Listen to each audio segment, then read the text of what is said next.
Morning. It is Thursday. How are we doing? I'm exhausted. Yeah, it's been a week. It has been a week. I bet. And I especially for you, I bet it's been a week. I'm ready for the weekend. And I'm ready to start decorating my house tomorrow for Christmas. You guys, that will give me some pep in my step. You know what I did yesterday? I listened to Christmas music in the car. You guys, I still haven't even had my first candy corn of the season, and you're already doing Christmas. You can decorate your house and eat candy corn at the same time. You could do both. You can multitask. That is crazy talk. I think part of the reason for my exhaustion is, first of all, I just can't sleep. But second of all, I stayed up way past my bedtime watching the TPUSA Ole Miss event, which we will talk about in a little bit. And man, I'm paying for that this morning. I am paying for that. The no sleep thing. It's hard. Yeah. All right, let's get into the news and the things and the stuff. So Trump is on his way back right now from his whirlwind Asian extravaganza-thon, which began, by the way, I thought this was so cute that when he landed in South Korea, there was a band playing. If you listen really, really carefully, you can hear it. They were playing YMCA when he got off the plane, you guys.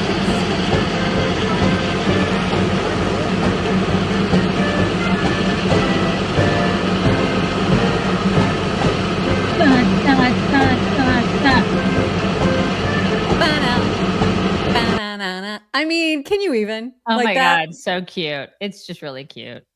Tell me that's not It's adorable. Precious. It's adorable. And it's almost like they just knew that they could troll the No Kings people because they decided to gift him, among other things, with a gold crown. Oh my God. So and great. I just love that. I freaking love it. And there was a lot of progress made in terms of trade talks with South Korea. In fact, they have decided that they are going to pay the United States $350 billion for a lowering of the tariffs charged against them by the United States. They've also agreed to buy oil and gas in large quantities. There's going to be investments into the country by all kinds of super rich South Korean companies and businessmen that will ultimately exceed $600 billion. This is all very, very, very good. It's all great. And liberals are like, we don't like investments. Right. Investments are bad. They get very mad about all the investments. Mad about it. Mm-hmm.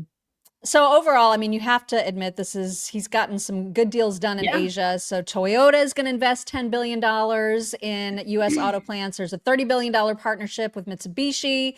There's been a tech deal signed between the United States, Japan, and South Korea. And so he's making all kinds of progress. And then he also addressed, this is before the China thing, which we'll get to, but he also, as he was traveling, addressed again a question about him doing a third term. And out of all of the times that he's answered that question, this one sounded the most definitive. Take a listen and see what you think. We're right here. Very interesting thing. I have the best numbers for any president in many years, any president.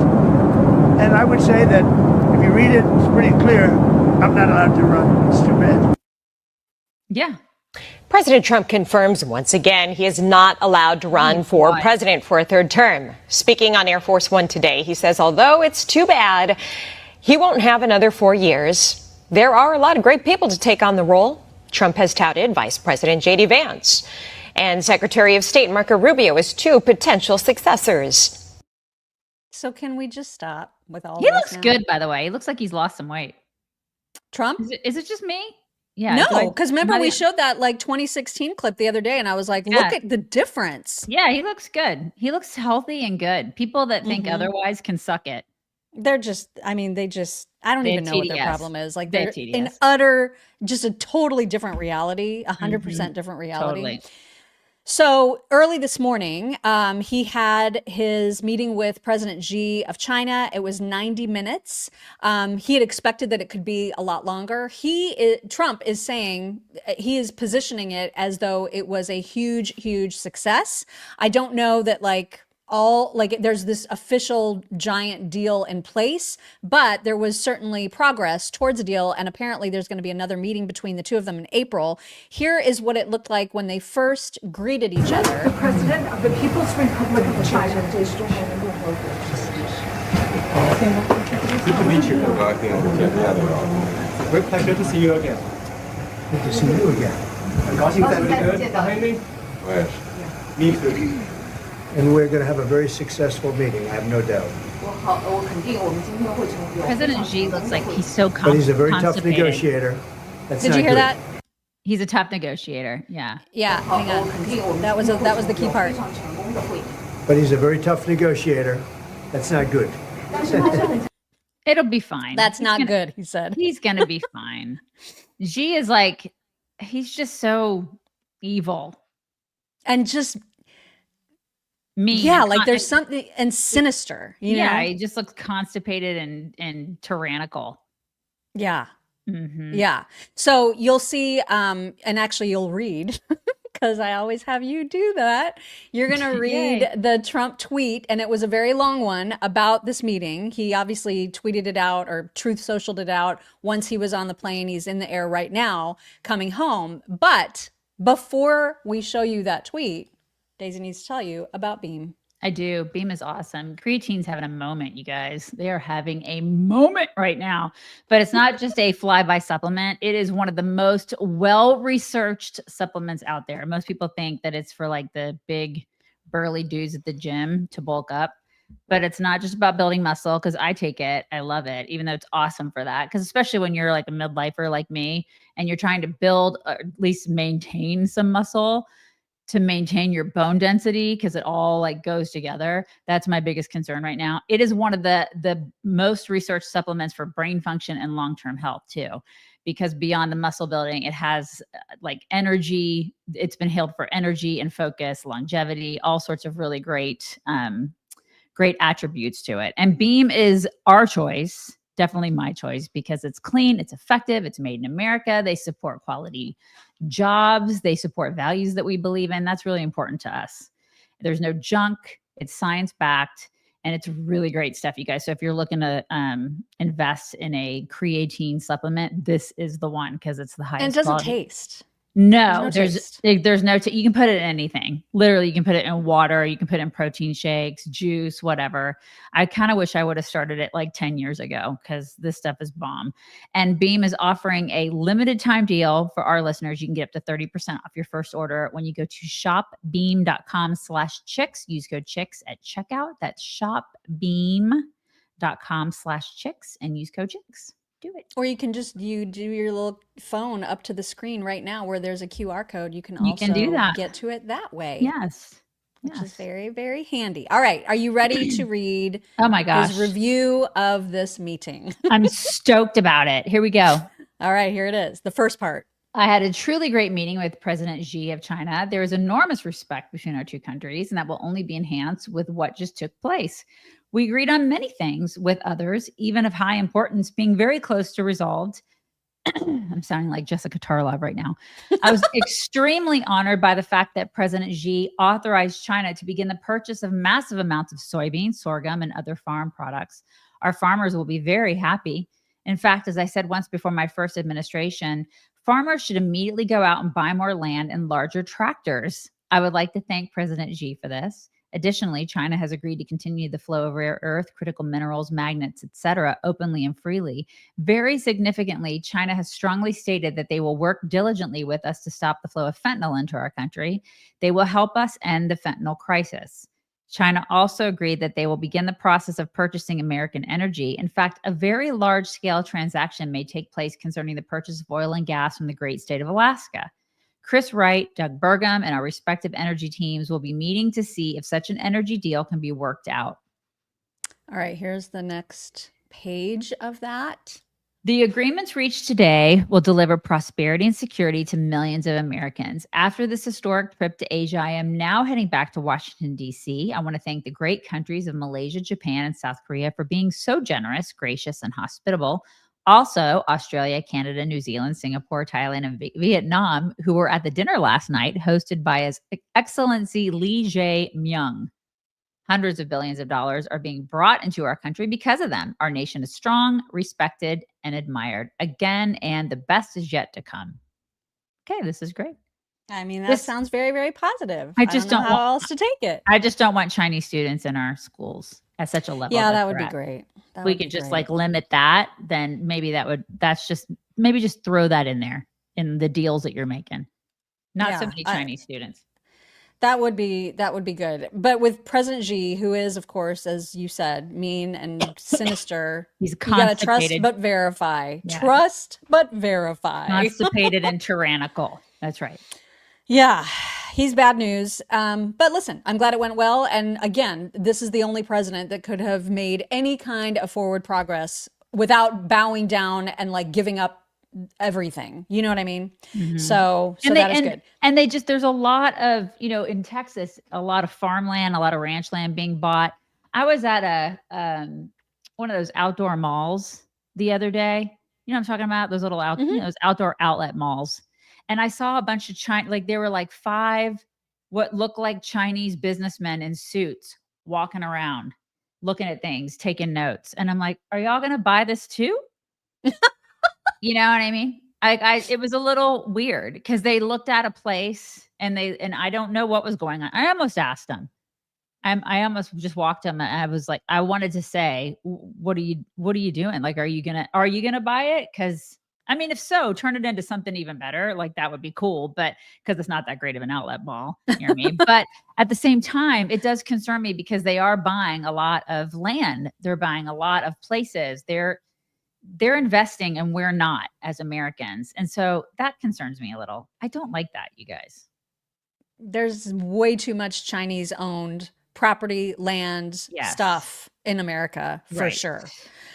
Going back to that whole third term and the whole third term thing, but particularly the part where Trump is talking about the great bench that we have in terms of JD Vance and Marco Rubio. JD Vance recently sat down with Miranda Devine and for an interview and was asked about the fact that Trump has talked about him being a likely successor and the fact that Marco is also so strong and whether or not that causes any, strife between the two of them. And JD, he's so good in an interview and debate setting, which we'll obviously get to, but here is what he said about this whole idea of him running for president in 2028. How do you feel about that? And have you talked to the Secretary Rubio about it? I've joked with the secretary about it. So the president first raised this with me probably 6 months or so ago, right? During just one of our private lunches that we try to get lunch every couple of weeks just to catch up on what's going on and talk about things. He mentioned it probably 6 months or so ago, and I mentioned to the secretary in jest, but it feels so premature because we're still so early. And what I always say to people is, if we take care of business, the politics will take care of itself. And we're 9 months into this thing. We've done a lot of good. There's a lot more work to do because, look, the thing that I most worry about is that Biden left us a terrible affordability crisis. We've got to make life more affordable for American citizens. Again, we've chipped away at that problem, but there's a lot more work to do there. So my attitude is the American people elected me to be vice president. I'm going to work as hard as I can to make the president successful over the next 3 years and 3 months. And if we get to a point where something else is in the offer, let's handle it then. But let's at least get through the next couple of years and do good work for the American people before we talk about politics. The president doesn't mention who will be running for president and who vice president. Now, everyone assumes it would be you, but Marco Rubio is 13 years older. He's run for president before. Would there be any tension there? First of all, no, there's not going to be any tension. Marco is my best friend in the administration. He and I work a lot together. Right. And we really do, I think, a lot of the good work that we've been able to do as an administration is because we're all able to work together. And again, this is why I say worrying too much about the politics actually, I think, makes you worse at the job that you have. I never want to wake up. And so far, I've never woken up and thought to myself, how do I make myself president of the United States? What I wake up and think to myself is, how do I do a good job as vice president? And I think Marco Rubio asks himself, how do I do a good job as Secretary of State? And that should be the question that each of us keeps on asking ourselves. I totally believe him. Totally. 100%. I absolutely believe him, and he's 100% correct. I think it will take care of itself if they in fact keep doing good work, because it's the kitchen table stuff. That's what keeps people elected. That's what wins elections. And I think that they're trying to take care of the kitchen table stuff. And Biden did such a terrible job of effing up so much in this country. They're having to clean up messes, and now they're trying to get us back on track, and they're doing that. And I have no doubt that he and Marco are like total bros. They're like frat boys. They're like, oh my God, out. they seem like they would be the best of friends. Right? Mm-hmm. So I don't know. That'll be interesting to see who is going to be top dog. But you know that they are like BFFs. Yeah. Yeah. I mean, it makes sense to me that as a vice president, you would be the natural successor, so to speak. And listen, everybody should like the fact that Marco could continue to be Secretary of State for longer, because he's so effective at it. So nothing wrong with that potential lineup. We'll see what happens. Since they were talking about, JD was talking about how he's trying to do a really, really good job as vice president. Miranda asked him, what exactly would you say it is that you do here? Because I think everybody questions, what is the job? Like, what actually, what is the job? And I was glad that she asked him. And again, I thought he answered perfectly. So what does a vice president actually do? Because we know Kamala Harris did nothing. Joe Biden traveled around the world. Sometimes I'm envious of Kamala Harris. Joe Biden grifted, we know. So, I mean, you seem to have a lot of different hats that you wear. So there's a lot of foreign policy. Yeah, I mean, part of it is the job is very dependent on the president of the United States, right? And so if you have the trust of the president and he actually gives you a lot to do, then there's a whole lot to do. And that's how I found the job so far, is that there's nothing where I've wanted to get involved in where the president has said no. And a lot of times, if there's something important the president cares about, he'll call me, or if I'm in the room, he'll say, JD, you take care of this. You make sure that this gets done.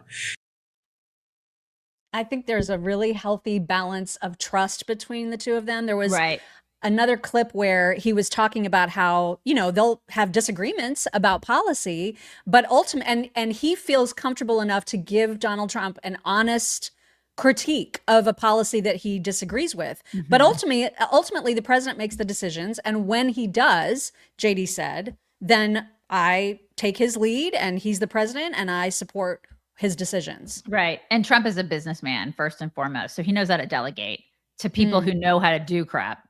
Yes. So he's good at that. Whereas, if you have people who are lifetime politicians, they don't know how to do that.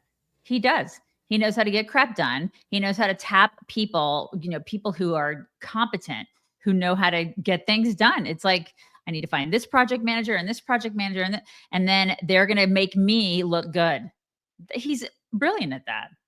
He's a businessman. That's what they do. Yeah. There's a really cute clip too about how not pranks. I mean, Trump doesn't pull pranks, but basically Trump is like such an Energizer bunny and we've talked about the fact that the guy does not sleep. I mean, it's maybe 2-3 hours a night, and that's plenty for him. Right. And so JD talked about what that's really like, especially when they're on trips together. And you're going to hear that in just a second. But first, we want to tell you guys that as we get into November, December, and the holiday season and gift giving time, we're going to have lots of ideas for gifts for guys. And here is just one example. We've talked about them before, but a gun safe, you guys. Right. So if you own a handgun for self-defense, like your storage likely fits into one of two categories. They're both kind of frustrating. One, it's either locked away, like it's safe, but out of reach in an emergency, or it's unsecured, which is not good. All right. Because then it's vulnerable to anyone. Like my kids are old enough to know what's up. But then we have my daughter's friends in and out all the time, and we have our grandson now. So we have to have both security and readiness in our house when it comes to our firearms. So StopBox USA, they understand that kind of a predicament. They created a solution for it. They have what's called the StopBox Pro. This is how big it is. This is like the size of it. Okay. And it weighs nothing. It I can just it weighs nothing. So it has a push button locking system that gives you fast access, and there's no keys. You don't have to rely on batteries. It's 100% mechanical. So it works every time. There's no power or anything like that. And everything is made right here in America. They're all USA made. The jobs are all American jobs, which you guys, it's super important to us. So you can travel with it. It's TSA compliant. You can take your firearm with you through TSA and then through checked baggage with that. So they also have a bunch of other cool products, including their vehicle safe. They have a chamber lock. You can check out all their stuff at stopboxusa.com. Use code CHICKS for 15% off your order. That's stopboxusa.com. And then when you purchase, they're going to ask you, hey, where did you hear about us? And tell them our show, if you can do that. Thank you. It's cool. I mean, it is very for the guy cool. that has everything. Mm-hmm. and woman. His toys. Yes. You never know. True. That's true. That's right. Not trying to be all sexist about That's it. right. I'm just saying it is a good guy. It's a good guy gift. Yeah. All right. So here's that clip of where JD confirms beyond a shadow of a doubt that Trump really is the Energizer Bunny that we all think he is. You go on one of these 23-hour international trips with Donald Trump. If you're lucky, he'll sleep 2 hours. If you're unlucky, he'll be roaming around Air Force One, busting your chops because you've fallen asleep. And he's low energy. Look, he's already asleep and he's, been on the plane for 18 hours. He wakes up the journalists. He wakes up midnight gaggles. He wakes up the journalists for my midnight God. gaggles.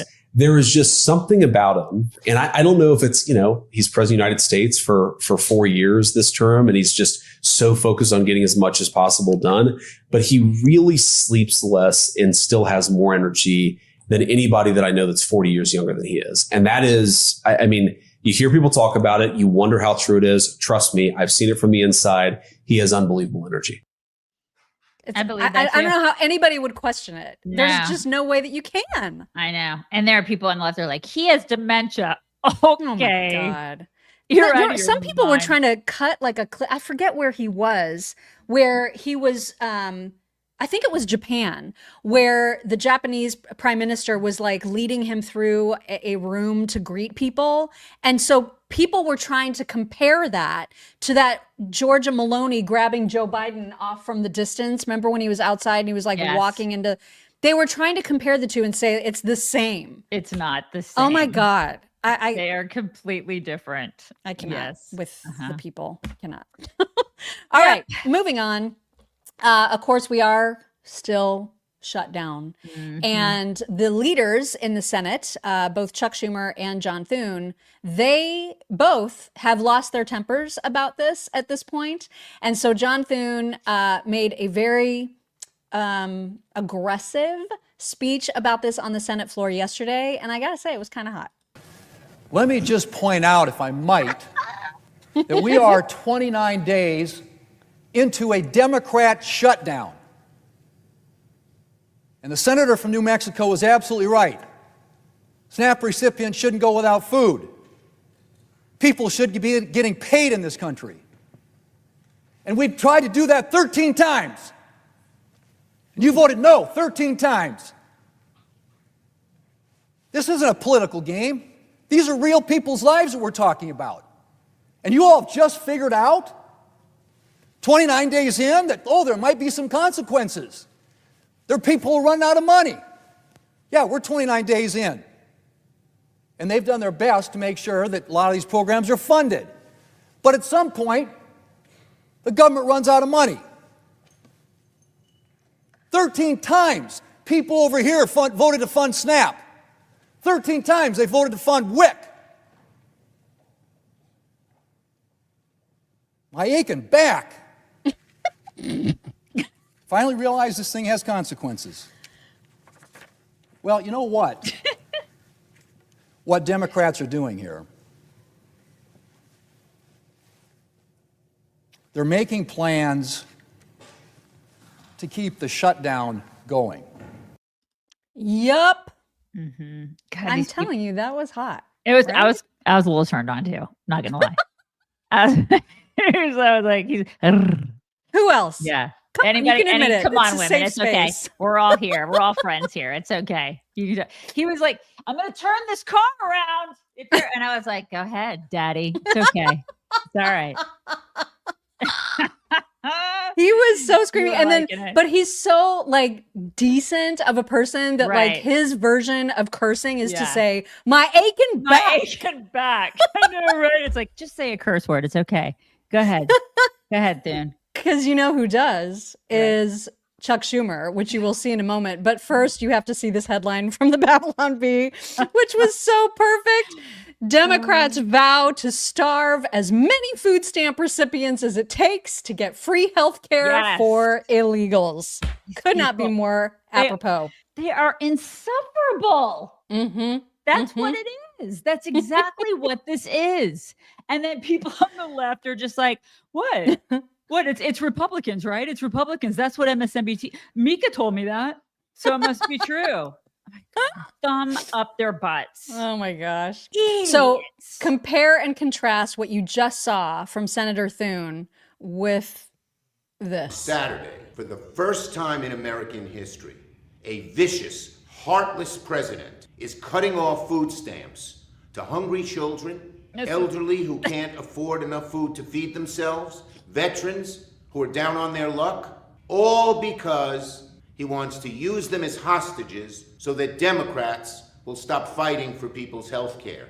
We can do both. Provide better health care and provide SNAP benefits to the tens of millions who need it. This president is a fucking liar. He says there's no money to provide food stamps because of the shutdown. That's bullshit. Oh my God. This is coincidentally, this is how I dance at weddings.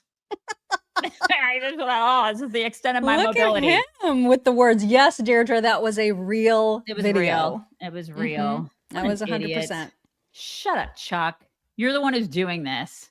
I mean, you're not edgy. Compare and contrast. He used the F word and he's using all of this mobility like this. Look at him. I can't. And then Thune is like, my aching back. Just can't get over that that's his version of cursing. I love it so much. I do love it, though. I do. I love it. Our side is so great, you guys. Oh, my gosh. All right. So we do need to talk about some news that came out yesterday from Senator Chuck Grassley about that whole Arctic frost hullabaloo. So it turns out that Jack Smith, Biden's FBI, it is 100% that they targeted conservative groups, including Turning Point. And in fact, they didn't just target them by issuing subpoenas to gather all kinds of information about these different groups, but those subpoenas were for things like phone records, were for bank records, were for donor lists, emails. I mean, they wanted all the information without any cause. Without any cause, you guys. I mean, this is absolutely incredible. It's incredible. Yep, it's incredible. But is anybody going to be held accountable?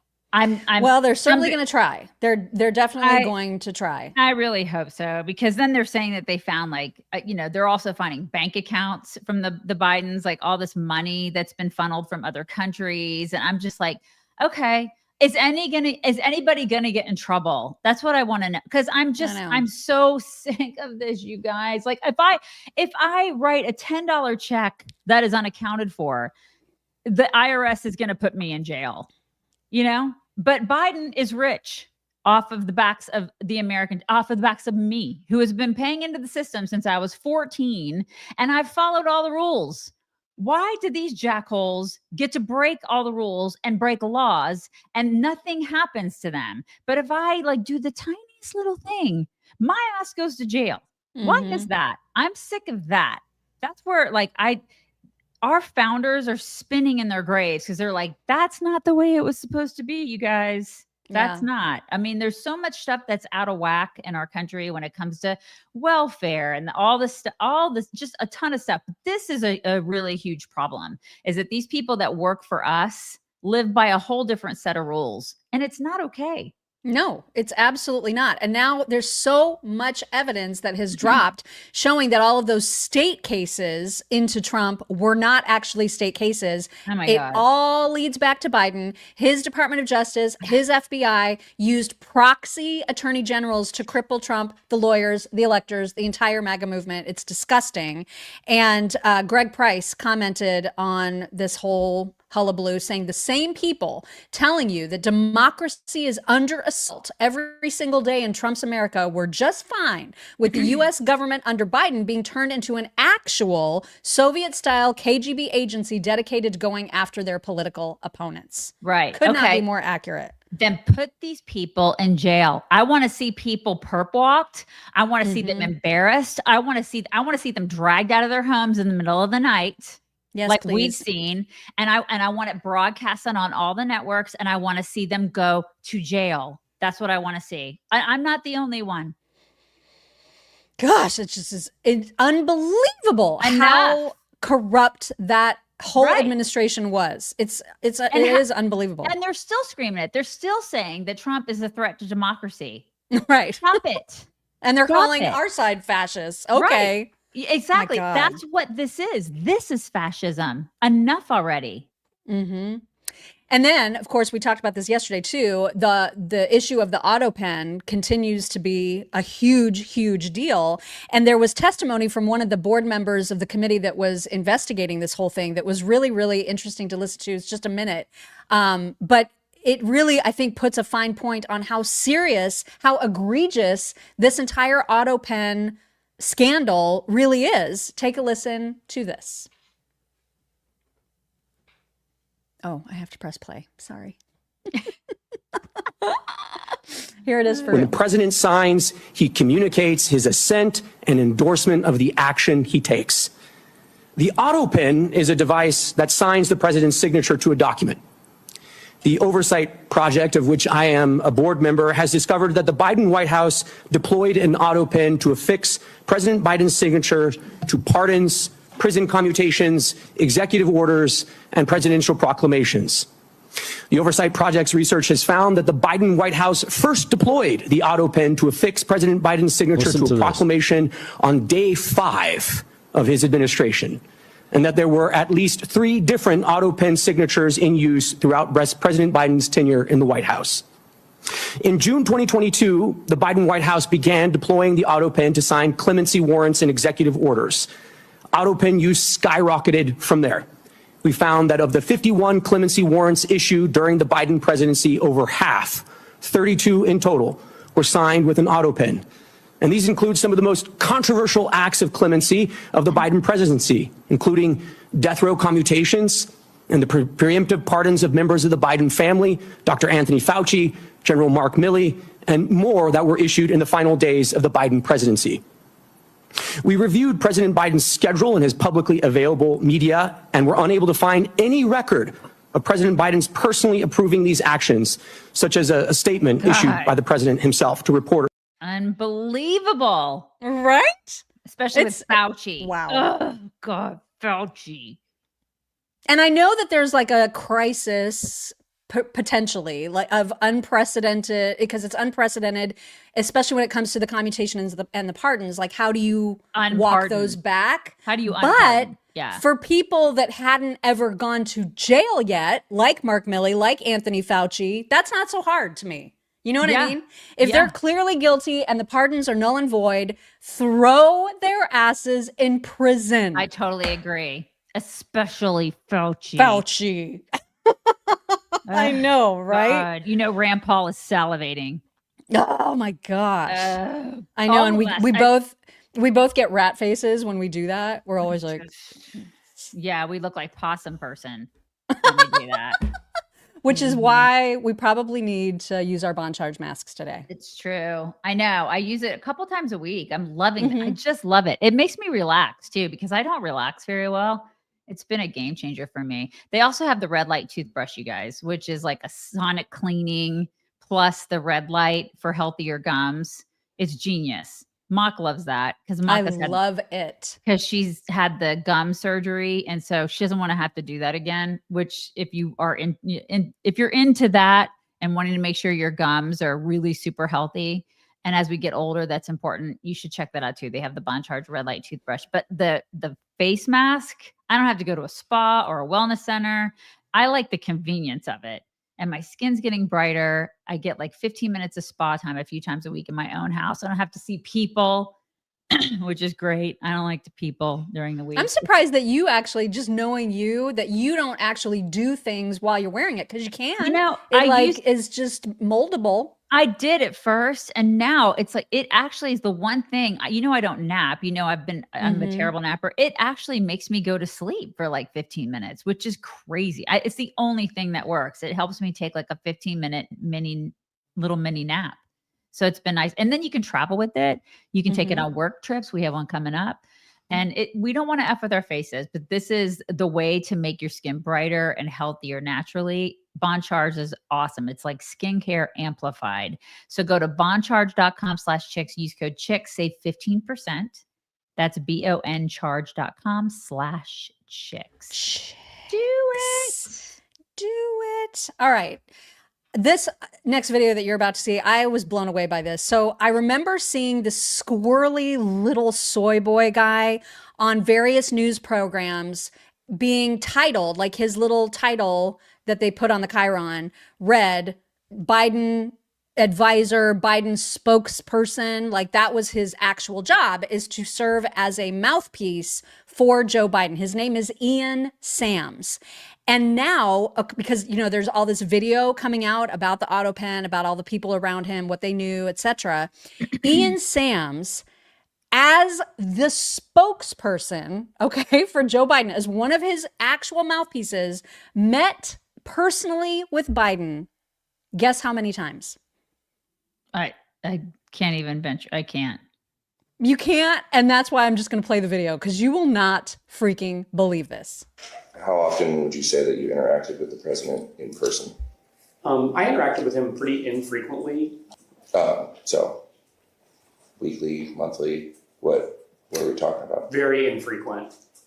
He's going to say zero. I met with the president a handful of times during my tenure in the White House. Oh my God. I want to God. introduce Exhibit 2 as it's being passed around. It's a tweet from Alex Thompson at Axios summarizing, he pulled a couple quotes of an interview you did on MSNBC. And one of the quotes says, when I deal with him, he is sharp, him being President Biden. And he is asking tough questions. Do you recall this? I got to say, that doesn't look anything like the president that I know. When I deal with him, he's sharp. He's asking tough questions.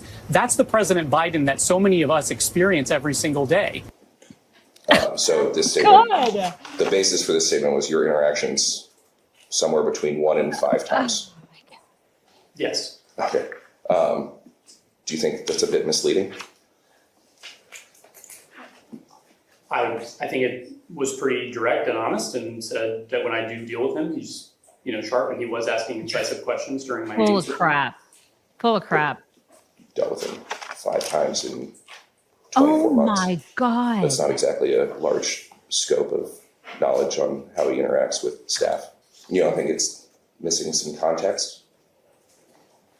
I don't. Do you think that statement suggests that you deal with him more than you did? I don't think so. I mean, I spoke about my own interactions with him. That's the President Biden that we experience every day. Okay. But to the best of your recollection, 4 meetings, 2 were in person. 2 in person. Oh my God. 2 that were, the 2 that I described to you that I, at the very onset in the Oval, one was a Zoom where he was at Camp David, and I was a participant in the meeting. Wow. The phone call, I think there was another meeting, or another engagement, but I can't remember off the top of my head. I just can't. Sorry. No, it's okay. I'm just trying to get an understanding of. So the immunity decision was virtual with him at Camp David. There was a phone call regarding Hunter Biden's testimony. Yes. An in-person meeting regarding Hunter Biden's testimony. And one other in-person meeting? About Special Counsel Hur's testimony. About Special Counsel. So 2 in-person meetings. Sure, at least that, yes. Okay. What a scumbag, man. What did he do the other gajillion days that he was special assistant to the president. What did he do? What did we pay him for? Went on the shows. Yeah, he went on the shows to be his mouthpiece. Yeah, exactly. I swear to God, there are two things that I hate the most in this life, and that is laziness and lying. That guy's a liar.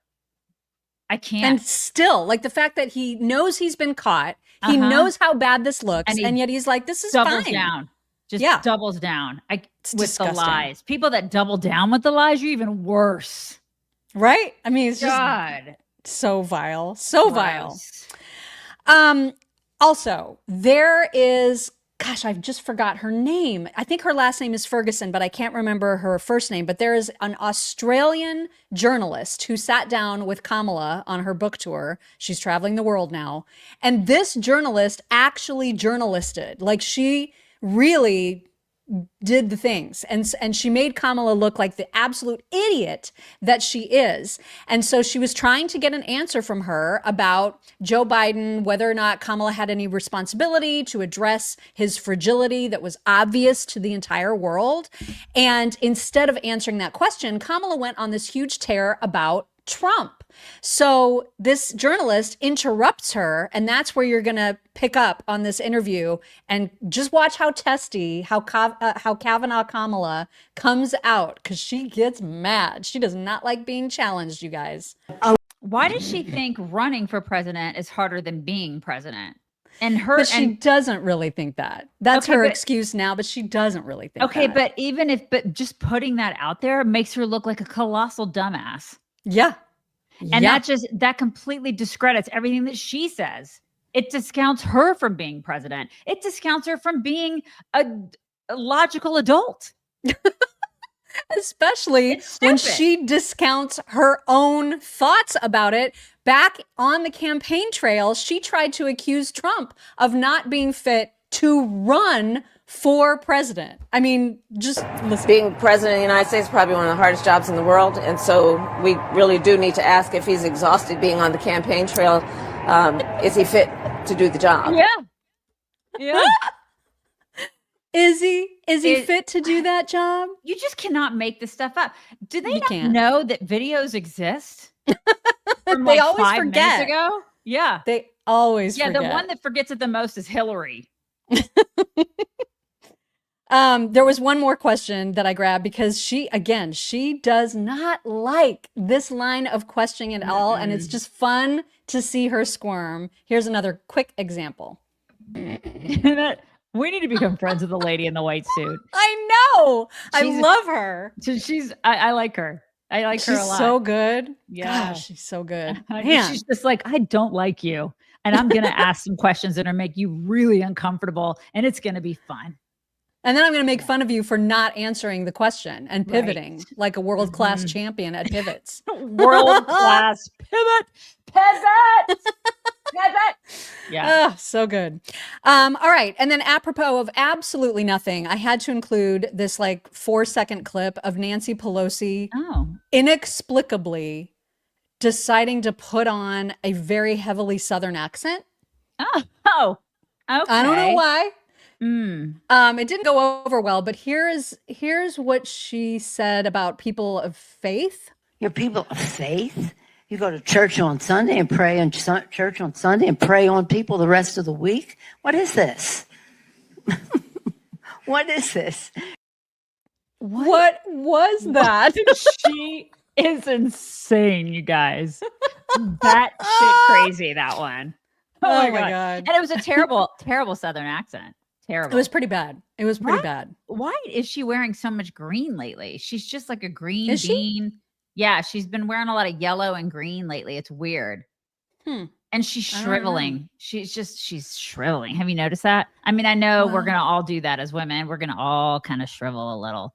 But it just shows how much of a crypt keeper she is at this point. Like she is just 1,000 years old. Just go away. Go away. And also clearly drunk and probably not even on the good stuff, like the stuff she could get. No, you know, with she's Republican Red. She's drinking scotch. She's always on the scotch. Yeah, you guys, our friends over at Republican Red Winery they have something really special. It's the brand new Charlie Kirk collection, which I love. It I know. celebrates Charlie. And having real conversations, because that's what Republican Red is all about. They've always been about, hey, you know, here's a bottle of wine. Let's have a real conversation. Let's sit down, have a glass of wine, you know, talk about things. And I love that because that's what Charlie did too. So it's really cool. It's like wine with a purpose and a love for America. And I just think that that's really neat. So you can head over to republicanred.com, grab a few bottles for your next get together. The bottles are beautiful. The wine is so good. And you can just get it as a gift. This is a great time of year to buy Super gifts. good gift for Really your conservative great. friends. Right? Or just because you like wine, you can get it for yourself, right? It's 100% produced here in America. Again, really important to us. And it's by a winery that shares your love for this country. They are absolutely conservative. So the offer code is CHICKS, saves you $5 instantly on your order.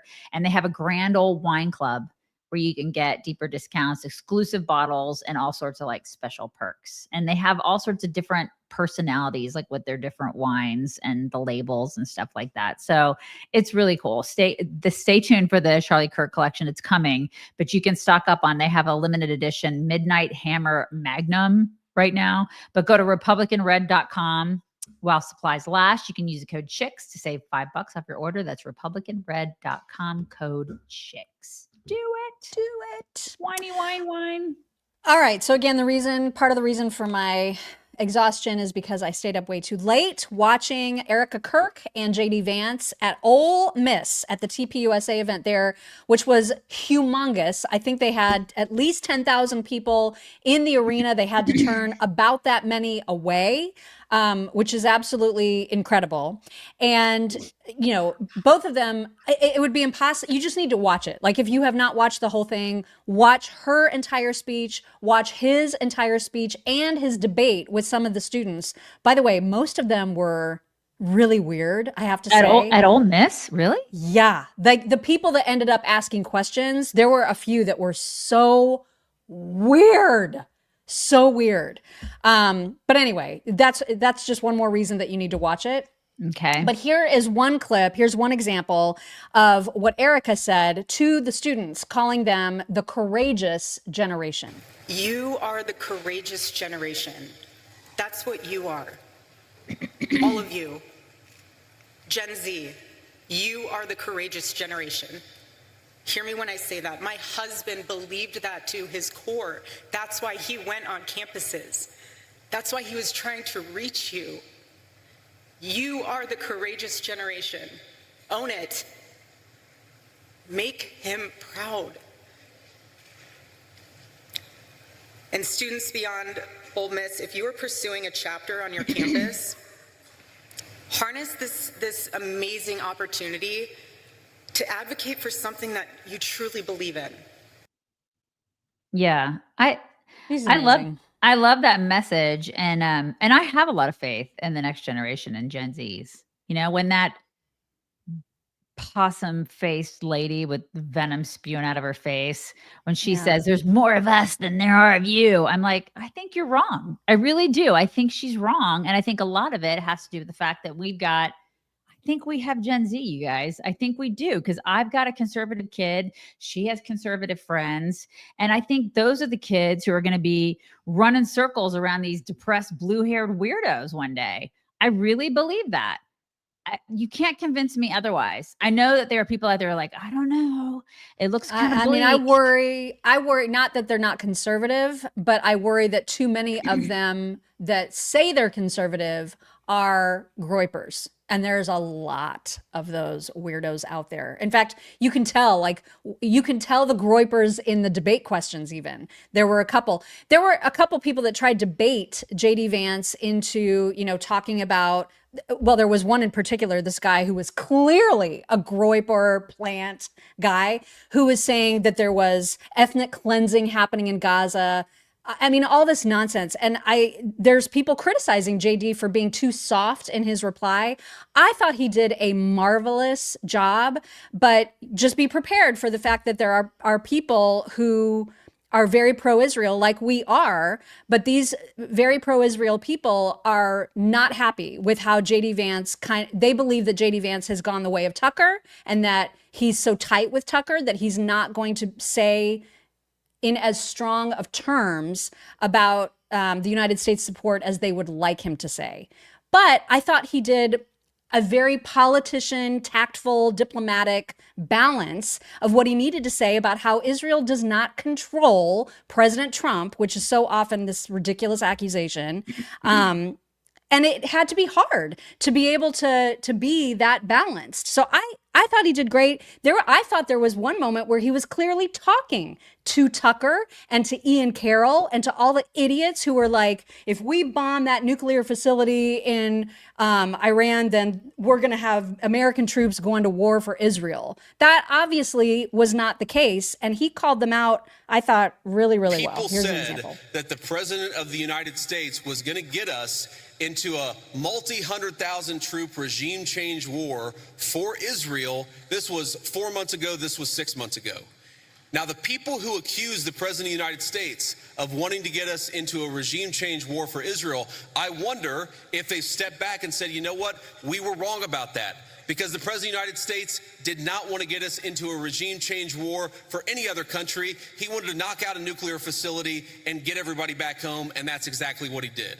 So I understand there's some frustrations out there, but I think the president of the United States, more than any president of my lifetime, is willing to stand up to anybody if he thinks it puts the interests of the American people first. Thank you.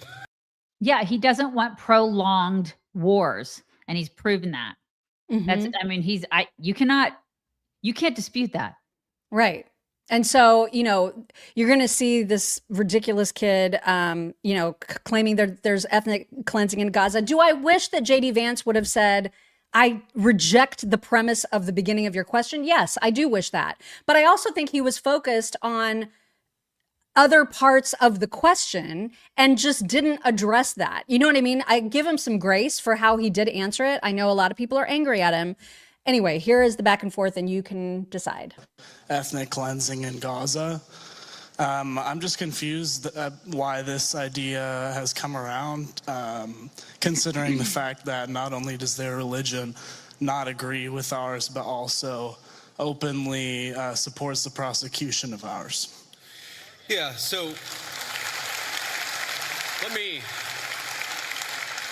let's say a few things about this. First of all, when the President of the United States says America first, that means that he pursues the interests of Americans first. That is our entire foreign policy. And that doesn't mean that you're not going to have alliances, that you're not going to work with other countries from time to time. And that is what the president believes, is that Israel, sometimes they have similar interests to the United States and we're going to work with them in that case. Sometimes they don't have similar interests to the United States. And this example, the most recent Gaza peace plan that all of us have been working on very hard for the past few weeks, the president of the United States could only get that peace deal done by actually being willing to apply leverage to the state of Israel.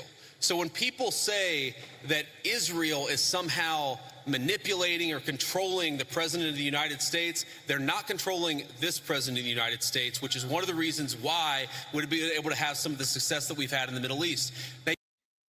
I think that was a great way to answer the question.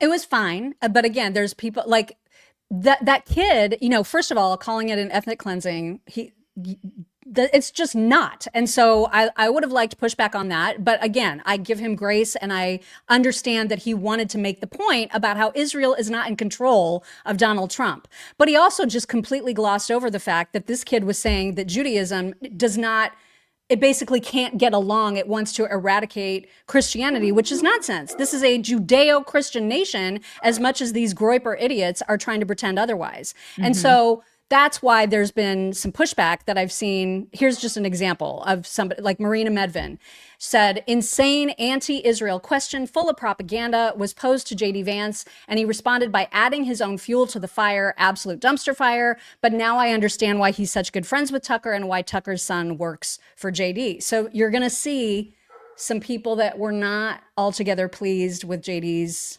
handling of that particular issue. I wonder what the kid in the hat would say about, Islam coming in and trying to take over.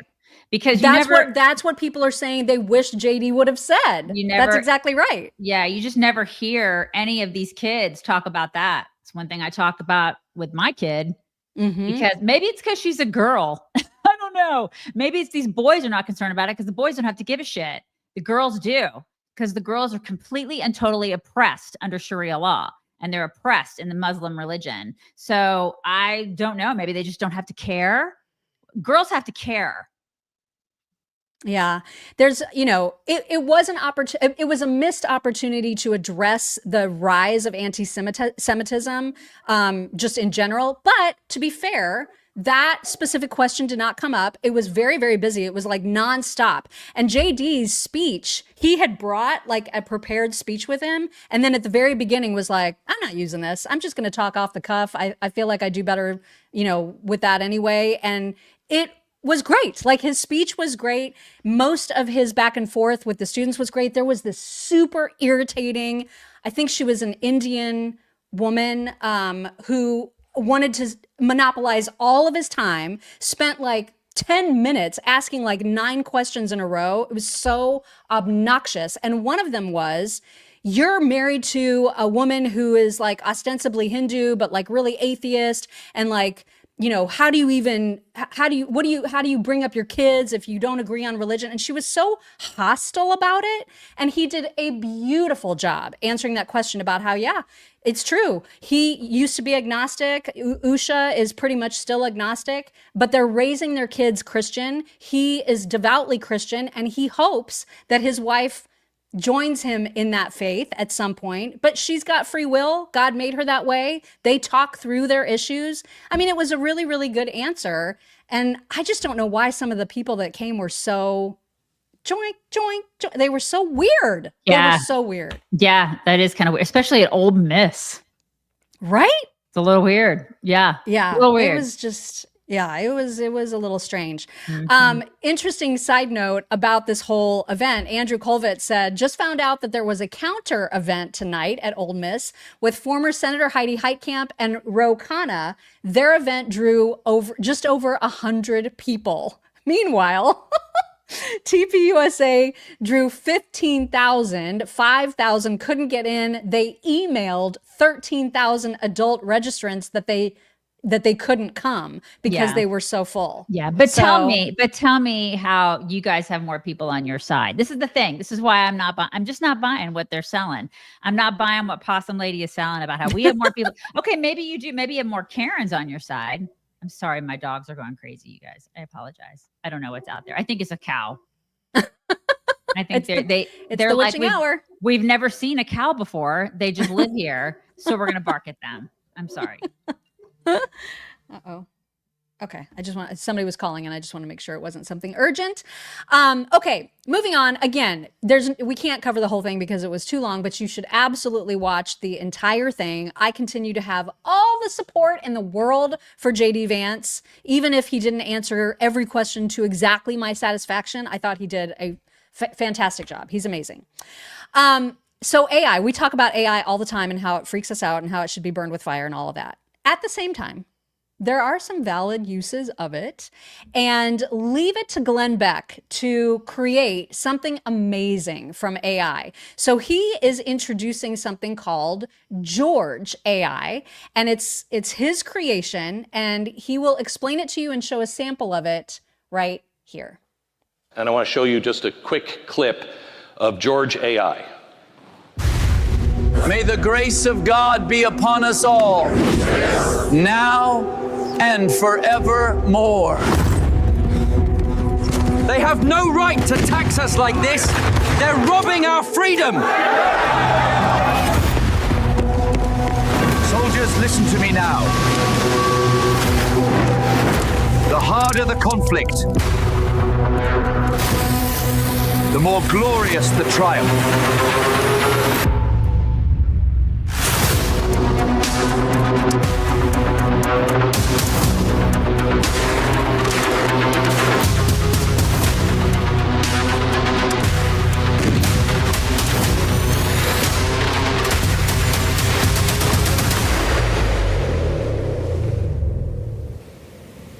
So which part of it do you want to hear about? Next year, you are going to be able to have, beginning next year, you're going to be able to have a one-on-one conversation with the founders in your language, speaking the way you speak. What George AI is, there's two parts of it. One will take you through all of the artifacts, so you know exactly. You want to do a paper on life, pro-life, abortion. Did the founders ever talk about that? Yes, they did. But you won't know how to find that. But we have now put it into its own self-contained system with virtual electric fence around it, so it cannot distort. It must remember all of it. The problem with AI, the reason why it hallucinates, is it can only remember so much. So it takes the beginning of a story, the end of the story, and it's like, yeah, I'm pretty sure it kind of happened this way. We have to have it memorize word for word. So now you'll be able to take any document, anything from the founders. You can translate it into any language. You can say, I need it to explain this to an 8-year-old. And it is absolutely accurate. That is so freaking cool. It's amazing. Yeah, that's truly remarkable. I love that. You're right. I'm not a fan of AI, but that is amazing. And he's the guy to do it. He's such a history. I don't even want to call him a history buff. What's the word? He's obsessed in the best way. He is. And he's so knowledgeable. And when we went to see him, when we were on his show and he interviewed us and he gave us a tour of he has this incredible museum, you guys. It's amazing. It's like nothing you've ever seen before. He has stuff there that you're like, are you kidding me? How did you get this? It is unbelievable. Like, he's the guy to do this. It's just really cool that he's doing it. What a wonderful thing. Yeah. I know. I just loved that. So, I mean, and I think it would fire up in kids and adults even who otherwise may not want to read a history book and think that that's kind of boring. When you can bring history to life in that way, that's powerful. That's really powerful stuff. I hope that history teachers use this. Because that's something my daughter would love that. Like, for American history, she's taking American history next year. What a wonderful thing that would be, rather than just staring at a book. Right. That would be such a wonderful tool for schools to use. It'd be amazing. Yeah. I thought that was so cool. Yeah. All right. We do need to talk about Possum Lady, and Possum Lady decided inexplicably to go after arguably one of America's sweethearts, Riley Gaines, just in the most vicious, brutal, mean-spirited, bitchy, C-word way. Yeah, she's awful. And so you're going to see Riley's response to it first, and then you're going to see the video. But Riley tweeted it out and said, they say these things about me merely because I said men are not women. That is it. If you share that belief, they think the same about you. Such harsh words praying for these women, which I'm is not. I'm not either. I'm not. Like, I'm not there yet. I'm just not there yet. Riley's better than me. I'm not. I think that the one on the left is a demon. For sure. I'm not there yet. The one on the right, I'll tell you a little bit about her. Her name is Angie. They call her Angie Pumps Sullivan. She was a divorce attorney previously before doing this. She is described as an ex-Christian Republican, you guys. So those two met at one point, and the venomous demon Possum Lady, she and her, they had, I guess their kids were friends, and then they met and they became friends. Demon Possum Lady has always been a liberal atheist. Go figure. Shocker. Yeah. And that she hates religious people, which it shows whenever she talks about religious people. And then they became friends. And interestingly enough, Angie Sullivan, the other one that doesn't talk because she's very impressionable, apparently, she no longer was a Christian Republican because she met this lady. Isn't it very interesting how that works? She's that impressionable, that weak. Woman. Yeah, she's that weak that she's like, I think I'll just do what this lady's doing. And that's what happened. And they had a show on Bravo. I guess it was like some... It was one of the Housewives shows. Yeah, right? It was called Sweet Home Oklahoma. It failed. That failed. And then the Possum Lady convinced that Andy Cohen guy to give her a spinoff because she's, I guess, persuasive and irritating enough. That also failed. they started a podcast together, which wasn't doing so hot because they talked about, culture and stuff. So they were like, hey, let's become experts in politics. And here we are. And this was literally like 45 minutes ago that they Literally. decided to shift their focus. Yep. And now because they do stuff like call Carolyn Levitt low IQ and stupid, and they say that the president is Kangles McTaco tits. And then she'll actually say stuff like, oh, I don't want to make fun of people's appearances. But she literally has made a living off of making fun of people's appearances. She knows a lot about appearances because she's very into image, as evidenced by her face, but this is what they're doing. This is who she is. But it does kind of break my heart that one chick was at one point a normal. Yeah, she was she was a Christian Republican, Yeah. It's a little weird. So hide your kids and hide your wives, because this woman is a beast. And she, again, talking about Riley Gaines, who only has ever just recognized biology. That's the worst thing that Riley Gaines has ever done. And this is how this absolute monster talks about her. One thing I want to say about Riley Gaines, as she sits there and has the moral high ground against AOC, when I look at people, if I were to say who's more Christ-like, I would pick AOC and the atheist Jew Bernie Sanders and the Muslim Zoran Mamdani. Oh my God. A million times over you, Riley Gaines, because Riley Gaines, all you do is hate on people.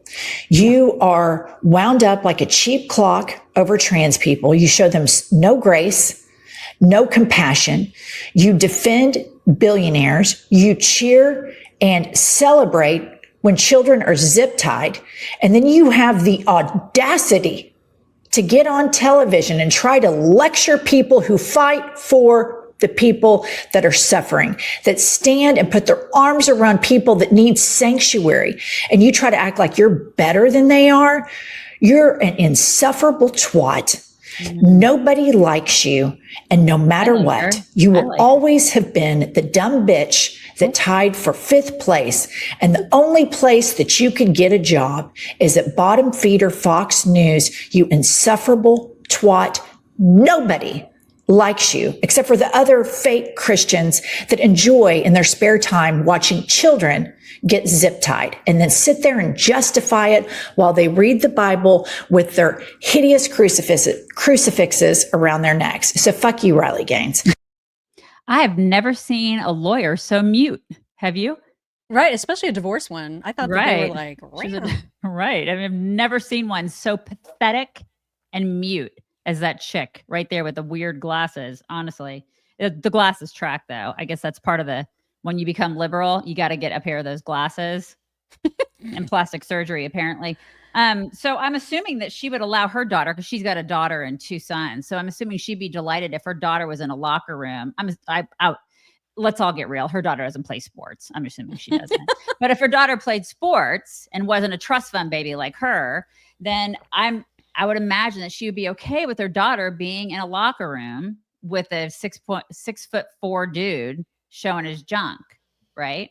She'd probably welcome it because that's the hole that she's dug for herself. I mean, this is what she is advocating, is for that. She's advocating for dudes showing their junk to her daughter in a locker room. Like, how is that feminist? Because it's just amazing that the worst of the worst are going after Riley Gaines for protecting women. That's her crime. For protecting women and girls. What does her husband think about that? Would her husband be okay if a 6'4" dude was in there showing his junk to his daughter? Oh, her husband is so beta. Oh, I'm sure her husband his balls are. I mean, her business partner doesn't even speak. God knows what her husband is like. Good Lord. And it's so rich to hear her say that Riley Gaines does nothing but spew hate. I mean, have you seen you? Did you see yourself? Can you look in the mirror? She has no self-awareness. Viva tweeted this. Go ahead and read this because this was absolutely perfect. It's not just that she is repulsive inside and out. Jennifer Welch is both stupid and lacks the most basic form of insight and introspection. She actually criticizes Riley Gaines, saying all you do is hate on people. And literally in the same breath goes on with hateful vitriol, saying you will always have been the dumb bitch that tied for 5th and you insufferable twat. and nobody likes you. Can you imagine being so stupid to not appreciate the demonic levels of projection? Exactly. A disgusting person inside and out. A veritable picture of Dorian Gray is what Jennifer Welch is. I cannot wait for her 15 minutes of infamy to come to an end. And I don't know. Because honestly, though. It's not. And I'm okay with her being the face. Like I said yesterday, I want her to be the face of the Democrat Party. Because listen, I know some people that are still Democrats. If this is your person, have at it. Let this be glom onto this crazy demon woman. Mm-hmm. I hope that this becomes have her at your rallies. Let this be your poster bitch. Let it be your poster. Because go ahead. It's like this and Zoran. This is your woman. Zoran's your dude. These are your people. We are not the same. So even Chris Cuomo came out to say AOC picking on Riley Gaines is not. It's not the way. It's not the way. So I was surprised. I'm always surprised when Chris Cuomo has, I don't know, like normalcy and decency, but sometimes he does. And here he is ripping on AOC. AOC going after Riley Gaines. Look, why do I talk about AOC? She could be one of the main contenders for the Democratic nomination for President of the United States. Maybe Vice President of the United States. She matters. She's got a big following. She's got big charisma. She's got a growing amount of power. And to be in a teenage trash talking battle with Riley Gaines, saying she doesn't have a real job, saying if you didn't come in fifth, maybe you wouldn't be so upset. You want to lead the country? Now, look, I know there's a misplaced sense of muscularity in that right now. Newsom tweeting like Trump, owning him. I get it. That people who don't like what's happening in the country are so desperate for a muscular response, for someone to fight back. But how you do it matters. I don't think these kinds of antics are getting you where you want to be with the majority in this country. And I also think it's the topic. It's the issue. It's an 80-20 issue. Most people are going to look at this and go, you're picking on the girl, the young woman who actually worked her butt off and got to the point where she was, and then was basically canceled out by a dude who was 462nd in his sport and came in and showed his junk in the locker room. You know, you're going to take the side of the guy and then call yourself a feminist. That's what you're going to do, because really the majority of America is going to side with Riley Gaines, whether you like it or not. That's where people stand. Even a lot of Democrats stand on our side. They really do, because they with know that issue for sure. Right. Yeah. On that issue, that is an 80-20 issue. And on that issue, a lot of Democrats are going to be like, you're insane. So for them to get on that hill and try to die on it, if you want to do that, keep doing it. But I mean, we know what happened in the last election. A lot of it was because of that bullshit. So keep doing it. I encourage them to keep doing it, and we'll keep winning. Yeah, I mean, and this is such an issue that has vast agreement that crosses party lines. And unfortunately, though, as much progress as the Trump administration, as much progress as conservatives have made on that front, it's still a cancer that continues to fester. And so Glamour magazine, this was amazing. This is a tweet from J.K. Rowling. She says, I grew up in an era when mainstream women's magazines told girls they needed to be thinner and prettier. Now, mainstream women's magazines tell girls that men are better women than they are. Unbelievable. Women of the year on Glamour's cover are all dudes. All of them are dudes. How is this feminist? Where are the feminists? Where are they? Where are they? And they don't get it. Like I don't understand what the mentality is when you think that men invading women's spaces is, you're supposed to go, oh yeah, I'm so tolerant. I'm so wonderful. No, you're letting men take over our spaces. That is not feminism. That is you being a doormat. What is wrong with you? I don't know. Good Lord, they are stupid. Speaking of stupid, I am only going to play I think it may be an 8-second clip of Candace. So don't think we're going to spend a bunch of time on her. We're not. I just thought this was so funny. So apparently in her show yesterday, she tried to say to her audience that it took her weeks before she could come out of our hole to talk to anybody because she was in so much grief about Charlie Kirk. And so Nathan Livingstone put this together, and it's absolutely perfect. This is from yesterday, and then from 6 days after Charlie's death. I really didn't poke my head up until weeks later when I could stop crying about it every second. You head over to our website, CandaceOwens.com. You can sign up, buy yourself a hat. 6 days later, she's like, buy my merch. Yeah, buy yourself a hat and subscribe. Make sure you subscribe to this newsletter. You got to subscribe. And join my book club. Right, got to join it. And it costs money. Everything costs ching, ching, ching. So ridiculous. Yes, she is so ridiculous. Insane and ridiculous. All right, let's get to some fun things. You guys all remember, it wasn't that long ago, the whole Cracker Barrel hullabaloo, the rebranding fail, the renovation, remodeling fail. I mean, it was ugly. Yeah, what that company went through. Was. And then they backtracked and they did the right thing. And they said, you know what? We're just going to keep the course. We're going to do the things. We're just going to keep the stores the way they are. We know you love them. Great. Well, they have totally redeemed themselves in my eyes, because there was a picture of someone, all the White House remodels in the East Wing, everybody's so mad about it. Somebody made a picture where it looks like a Cracker Barrel is actually being installed at the East Wing. Because the memes about the East Wing have been so funny. I like the Buc-ee's the best. I was like, can we do Buc-ee's? Buc-ee's, that's also really, really good. But this was Cracker Barrel, and the official Cracker Barrel response to it, chef's kiss, you guys. Look at what they said. You probably don't want us anywhere near a remodel. Oh my God, I love it. It's so great. So good. I love when these companies can laugh at themselves. Right? That was the perfect response. I just loved it. Absolutely loved it. All right. We also have dogs, obviously, and we're going to give you a little bit of ASMR with a Dalmatian puppy who chews his food so hard and so much with so many itty bitty chomps. Because you know how once they grow big, they swallow things they just whole. Inhale it. They inhale it. Yeah, they inhale it. So little Chompy McGee here. Oh my God, you guys. Puppies, you guys. Cute. Puppies. Oh my God. He's so cute. You want extra sauce? He's so sweet. Isn't he the most precious angel? Shelley Bolton said, I can't stand humans chewing sounds, but puppies are fine. Yeah. It's true. They get a pass. Puppies get a pass for everything. Yeah. Totally. Right. And I know we've played these sweet black labs before. Their mama has trained them that they do not get to eat until they have said their prayer. And so it's the one dog that always puts his paw on the back of the other, and then the front dog puts his paw on his owner. They're so precious. So this is kind of a series that this mama takes with her Instagram reel or TikTok or whatever account.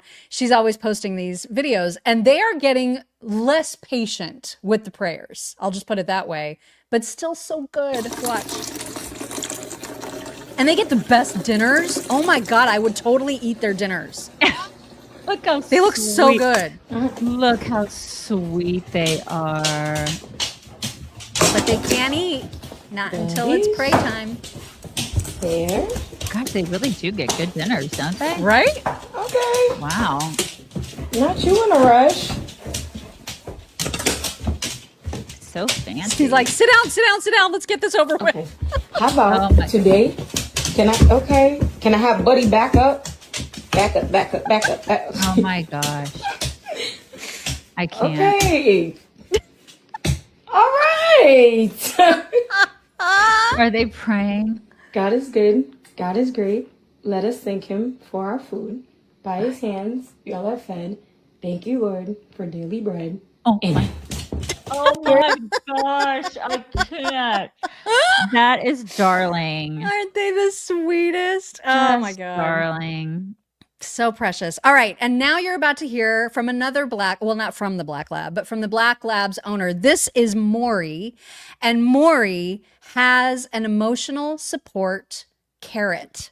and you are going to hear the story of Maury and his emotional support carrot. Behind my dog Maury and his emotional support carrot. Maury is my 3-year-old Labrador Retriever, and he has always been a really sensitive guy with big feelings and emotions. And since he was little, he has liked having something in his mouth as a sort of comfort thing. But when we got the carrots about 2 years ago, it got taken to a whole different level. From the minute he wakes up to when he goes to sleep, he needs to know where his emotional support carrot is at all times. And it has to be within grabbing distance if it's not already in his mouth, of course, which is pretty rare. Don't worry, we have a lot of spare carrots. So when one needs washing, we have to show him us putting his main primary carrot in the wash so he knows that one is done for now. And we grab him a spare while his primary carrot is cleaning. He does show interest in other toys from time to time, but his emotional support carrot is the only toy that never gets left behind. So he will just have multiple toys in his mouth, really taking Chubby Bunny to a whole new level. He sleeps with it. This is adorable.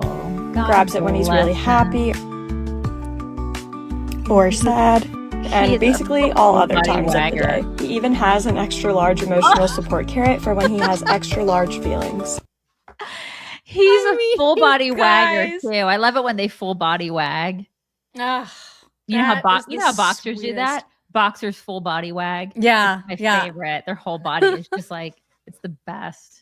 Maisie has a subscription to BarkBox, so she gets new toys every month, and it's insane. Maisie has a subscription. She pays for it. She asked for it. Right. But anyway, one of all the toys are so great, and they're hilarious, and we never want to throw them away. So she's got like these overflowing baskets of toys, and one of them is it's a sword, like a small sword. And when she carries it around by the handle, she looks so freaking menacing because it looks so much like she's like, I'm going to stab somebody in this house. Knife. She's carrying a knife around. That's awesome. Oh my God. She's so funny. Okay. So these last two are very quick, but I love them both because the endings are so unexpected. One is a dog. One is a cat. The dog is first. Please enjoy.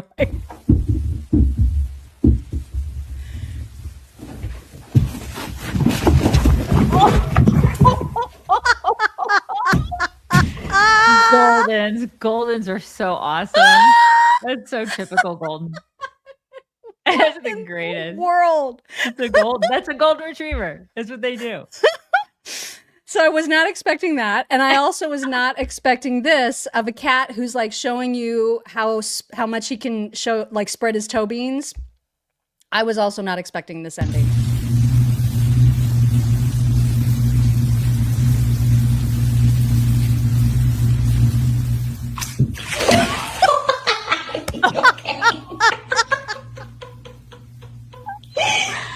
They don't like water usually, do they? No, they don't. And he's like, I'm in it. I'm so in it now. And I can't really do anything about it. So.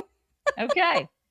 Just was not, you guys, I just was not expecting that. And I needed you to see it with me. All right. We have thank yous to get to from yesterday. In fact, I think these were sent during the show yesterday and I missed them. So apologies to these two. Katie Gill, who said Possum Lady is the left's Nick Fuentes. They are the same kind of crazy. Totally.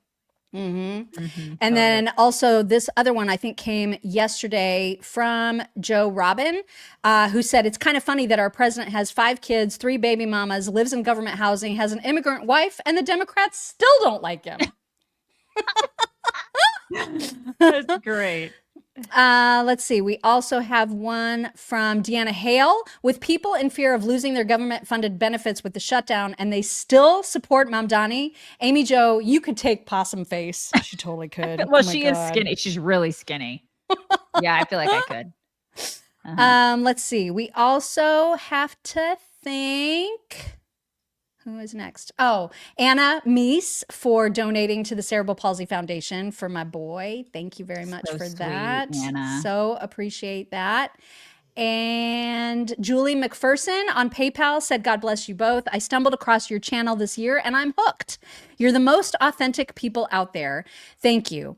Miriam, you are in my prayers. I hope you feel God's loving embrace today and always. Sending love from Queensland. Australia, Julie. Right? So nice. know. Thank I you. love that. How wonderful Love, is that? love it. And then today on Venmo, let me make sure I update it. Jonna Voss said, "Good morning, ladies. Love you." Sharon Pack said, "My thoughts and prayers have been with you ever since last Friday when we heard the news. I had always wondered about your son's story. In the past year and a half, I've been listening to you.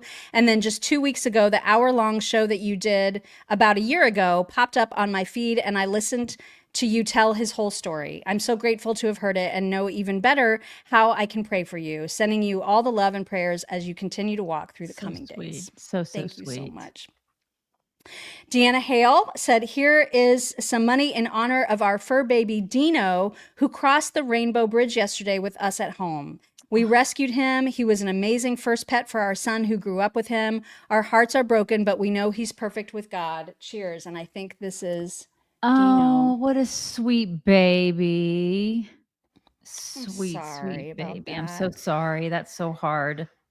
Esther Edelman said, "You have to check out Cooking with Beagles, Reels and Talks. So funny." I'm sure that's hilarious. Oh my gosh.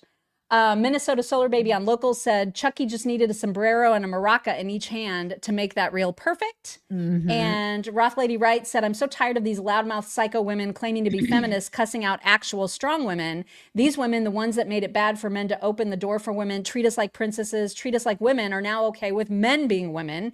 They can go be with their rude gay men and take all the effing sheets. I'm so over them. Just shut up. God bless. Love you, chicks. I'm done now." Yeah, all their Thank boyfriends you. and husbands, they've taken their balls and put them in jars next to the bed.